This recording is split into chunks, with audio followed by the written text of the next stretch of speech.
স্বদেশী জাগরণ মঞ্চ এবং স্বাবলম্বী ভারত অভিযানের প্রান্তীয় বিচারবর্গ ও ত্রিপুরা প্রান্তের উদ্যোগে 2 দিনের কর্মশালা শুরু হয় রাজধানীর ভগৎ সিং যুব আবাসে। তাতে স্বদেশী জাগরণ মঞ্চের সর্বভারতীয় নেতৃত্ব কাশ্মীরি লালজি সহ অন্যান্যরা উপস্থিত ছিলেন।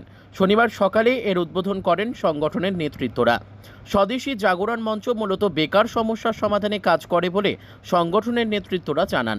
তাদের উদ্দেশ্য বেকাররা যেন জব হোল্ডার হন, জব ক্রিয়েটার হন, সেই বিষয়ে তাদের প্রশিক্ষণ দেওয়া হয়। পাশাপাশি এই দিনের অনুষ্ঠানে রাজ্যের সাংগঠনিক বিষয়েও আলোচনা হয়। রবিবার এই কর্মশালার সমাপ্তি হবে।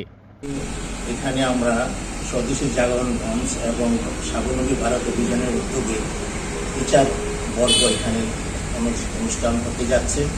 আমাদের মুখ্য অতিথি রাষ্ট্রীয় সংগঠক স্বদেশী জাগরণ মঞ্চের কাশ্মীরি লালজি এসছেন, আমাদের মধ্যে প্রধান প্রবক্তা।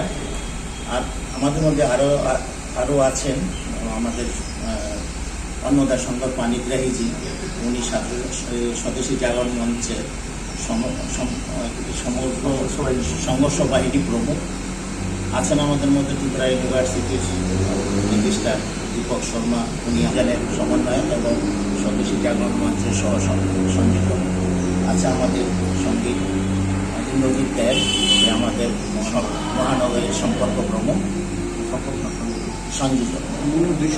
মূল উদ্দেশ্য হল আমরা সবার হাতে কাজ তুলে দিতে চাই।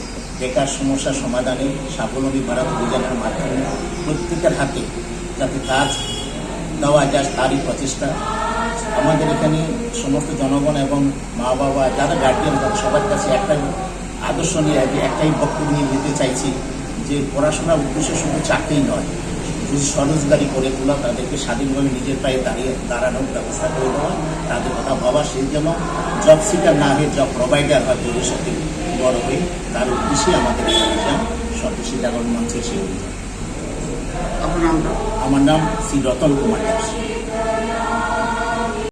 Bureau report, news tele Bharat.